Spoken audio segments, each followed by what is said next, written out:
Welcome to the Don Wood Show. For more than 2 decades, I've worked with leaders who've achieved success on the outside, yet often find themselves facing challenges few people ever see. We'll explore the hidden costs leaders face and the practical pathways to greater resilience, purpose, and well-being. Through personal stories, conversations with exceptional guests, and leadership insights, you're going to discover what it takes to lead effectively without sacrificing the things that matter most to you. Whether you're leading a company, a team, a family, or simply trying to become the best version of yourself, you're in the right place. Thank you for joining me, and let's get started. Well, welcome back to the show. Today, I want to have an honest conversation about a problem that affects many executives, many business owners, entrepreneurs, physicians, sales leaders, high-performing professionals, and yet it rarely receives the attention it deserves because from the outside, everything appears to be working exactly as life should. In many cases, the individual experiencing this problem is achieving goals, they're producing results, and they're earning a great income, and they're building a life that would appear successful to almost anyone looking in from the outside. Yet what makes this challenge particularly difficult to recognize is that it often hides behind accomplishment. A leader can be respected by his colleagues and trusted by his clients. He's admired by employees, appreciated by family members, of course, while privately wondering why they feel increasingly drained despite all the success in their life. They might find themselves waking up tired. They struggle to maintain any kind of enthusiasm they once had for their work. They notice that the responsibilities they previously handled with confidence now require significantly more effort than they did just a few years earlier. And during my conversations with leaders over the years, I've heard similar questions asked by people whose circumstances appeared completely different. Now, what do I mean by that? Well, one person might be leading a large organization while another is building a small business. One individual may be responsible for a sales team, while another spends their days caring for patients, serving clients, or managing a professional practice. And all their careers look very different, the concern they express is very similar. They want to understand why they feel exhausted when everything in their lives appears to be moving in the right direction. Most people assume that exhaustion is just simply the result of working too many hours. But I've come to believe that the deeper exhaustion many leaders experience has far more to do with the way they've learned how to live than the number of hours they spend at work. The issue isn't found in a crowded calendar or an overwhelmed workload. More often, I find that it develops through years of a lot of responsibility with solving problems, managing uncertainty, meeting all these expectations, and placing the needs of others ahead of their own until they gradually lose connection with the very things that once brought them energy, meaning, and vitality in their life.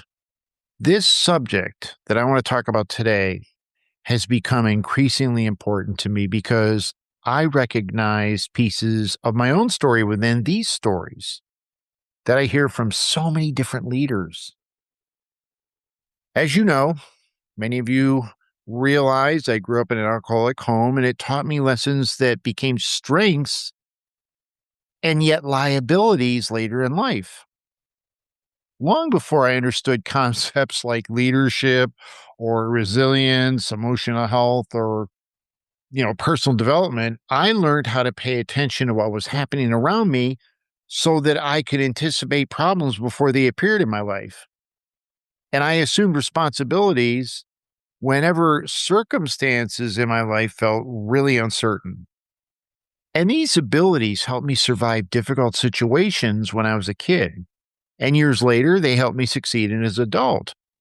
But what I didn't understand at the time was the survival skills that I had maintained as a child often remain active long after the original danger had appeared in my home.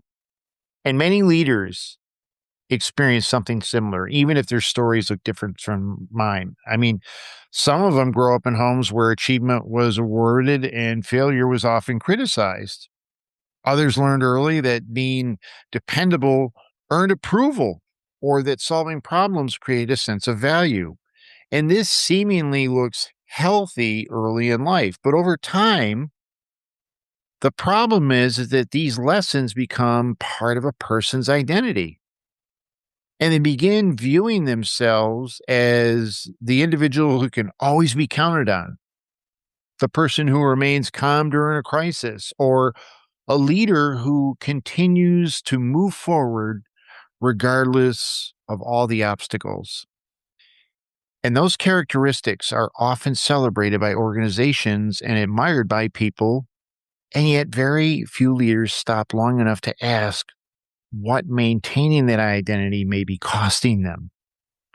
One of the most surprising discoveries I've made during my own journey was realizing that many of the qualities that helped me become successful were also contributing to my exhaustion. My willingness to take responsibility and my determination to keep moving forward with the tendency to handle problems independently served me well in many areas of my life. But unfortunately, those strengths made it far difficult to recognize when I needed rest, where I really could have used support or a different approach, because I had become accustomed to pushing through challenges. And I often viewed exhaustion as something to overcome rather than something that really deserved my attention.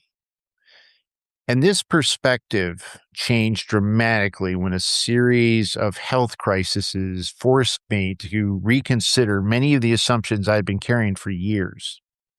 And over a relatively short period of time, I found myself facing open heart surgery, kidney disease, two bouts with septic shock where I almost lost my life, heart attacks, multiple medical procedures that completely altered my understanding of what health meant as a connection with leadership and success. And here's the thing, experiences like this have a way of stripping away all the distractions.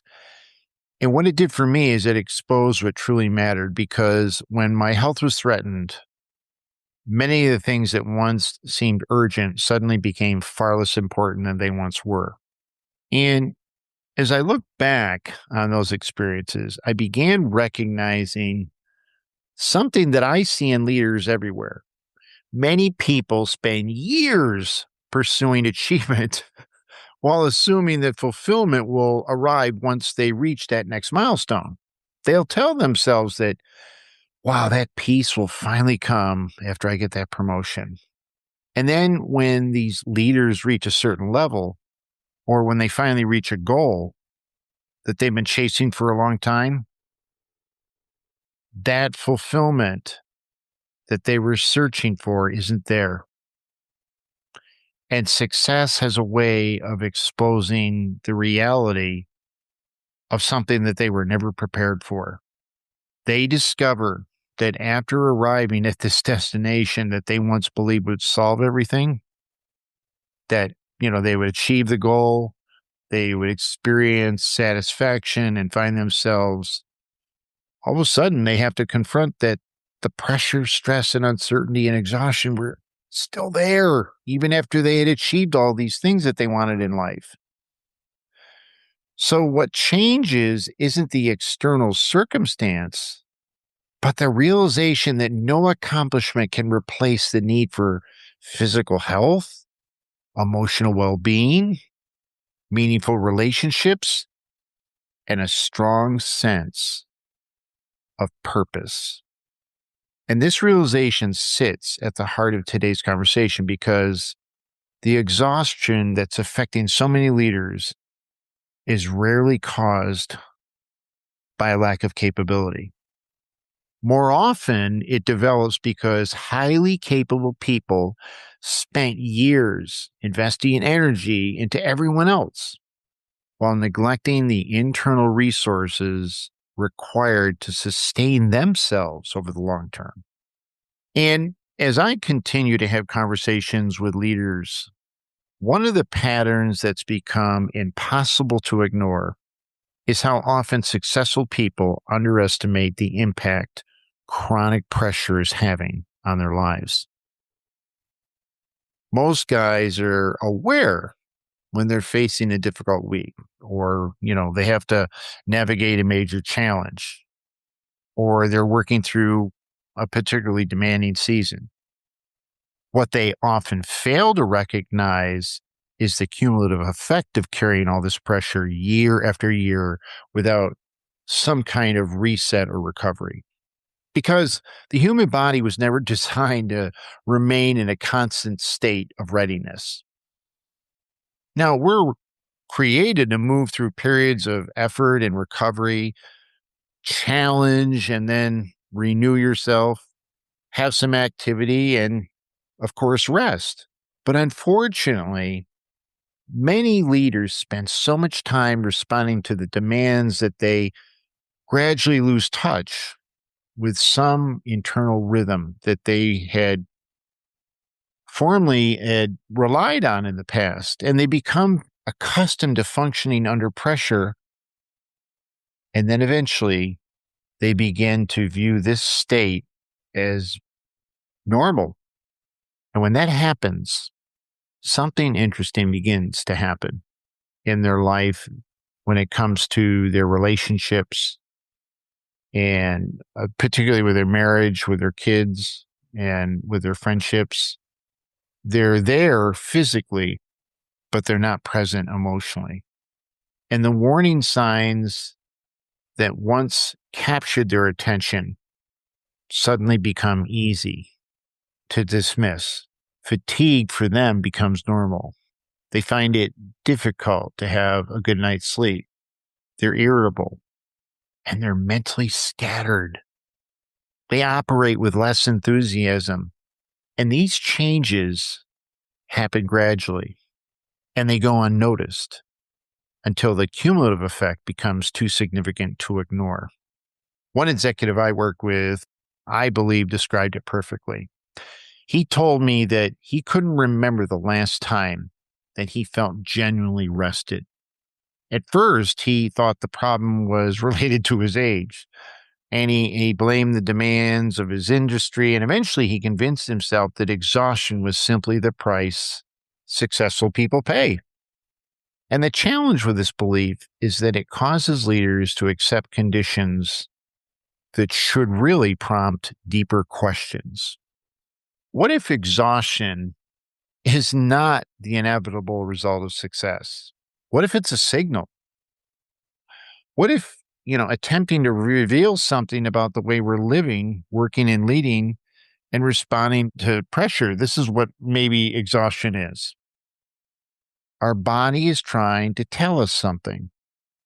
And these questions become particularly important because it rarely remains isolated. It affects every area of a person's life. A leader who is physically depleted often finds decision-making really difficult, and problems that they could have managed easily in the past are now, it's overwhelming for them. They're no longer creative and they're not patient with people. And because of this, their relationships become strained because they just don't have the emotional capacity anymore to fully be present.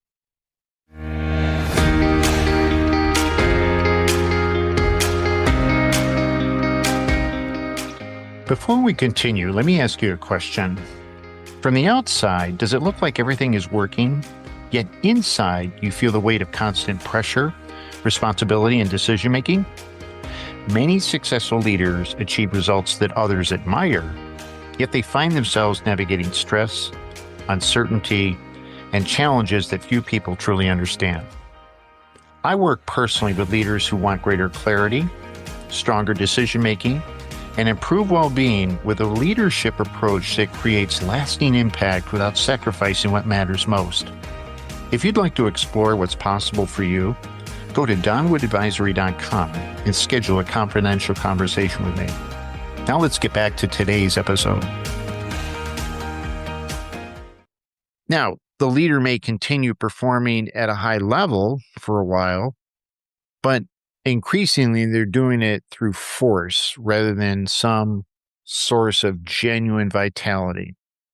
And I believe this distinction matters because many high achievers, in my experience, have learned to function while they're exhausted. They know how to push through this fatigue. They know how to meet deadlines despite feeling completely depleted on the inside.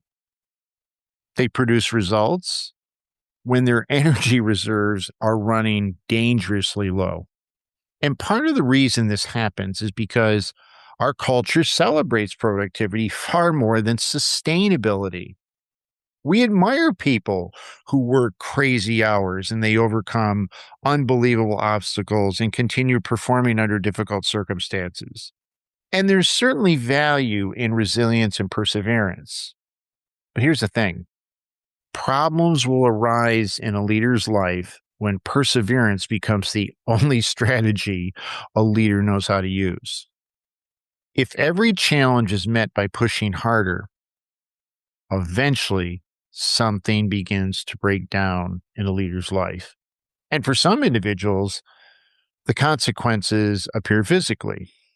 Sleep is a rare commodity for them. A lot of these guys only get like 4 to 5 hours of sleep a night, and their energy obviously declines, and their health concerns emerge, and they can't be ignored anymore. For others, the impact appears emotionally. They notice increased frustration and reduced patience, as I mentioned earlier. They don't have as much enthusiasm, and they start to grow detached from everyone else in their life. Family members notice that they're distracted. Conversations become shorter. Presence is just about absent. And they're physically present, but their minds remain occupied with all of the responsibilities and the problems and unfinished tasks. And regardless of how it appears, the underlying issue is often the same. The leader has spent years investing energy outward while neglecting the practices necessary to replenish what's been expended on the inside. And this is one of the lessons my own health journey forced me to confront.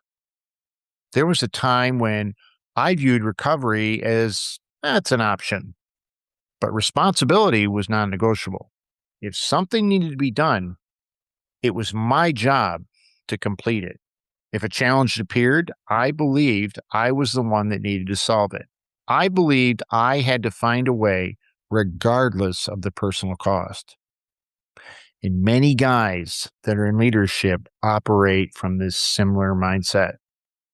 The challenge is that responsibility has no real stopping point. There's always another decision to make, another opportunity to pursue or problem to solve, another demand competing for their attention. I've learned that later on in life, if leaders fail to establish healthy boundaries around these realities, responsibility becomes an endless source of pressure that gradually consumes the very resources required to manage it effectively. One of the most valuable lessons I've learned during my recovery from various health challenges was that strength and sustainability aren't the same thing. A person can demonstrate remarkable strength for a season while simultaneously create conditions that are impossible to sustain over the long term. Sustainable leadership requires something different. You need wisdom to recognize that as human beings, we're not machines, and that the long-term effectiveness in leadership depends on respecting the limits that are built into our lives. Now, this idea may sound simple, but it's remarkably difficult for many successful people to embrace because so much of their identity has been connected to performance. They derive their confidence from accomplishment, their significance from productivity, and they have an intense need to be needed. And as long as these connections remain unexamined, exhaustion often becomes inevitable because the individual becomes a person that's chasing validation through all kinds of activities that require increasing amounts of energy while providing diminishing emotional returns. And, the irony is that many of these leaders believe that slowing down will reduce their effectiveness when the opposite is often true. Listen to this carefully. Creating margin frequently improves the clarity in your life. What do I mean by that? You have to create space. Your recovery in your life will improve your decision making. When you rest, it will strengthen your resilience. You get a chance to reflect on things, and that enhances your perspective. Your relationships become healthy, and they provide support that no achievement can replace. The leaders who remain effective over decades are rarely the ones who simply work harder than everybody else. I've learned that more often, they're the individuals who learn how to manage energy as carefully as they manage time. And they understand the importance of recovery. And they recognize that their greatest asset isn't their calendar, title, or their business. Their greatest asset is the person responsible for leading all of it. And that's going to bring us to an even deeper issue because beneath exhaustion, there's often another challenge many leaders never fully address. The challenge isn't merely what they're doing. It's who they believe they must be to feel valuable, respected, and worthy. And that's where we're going next time.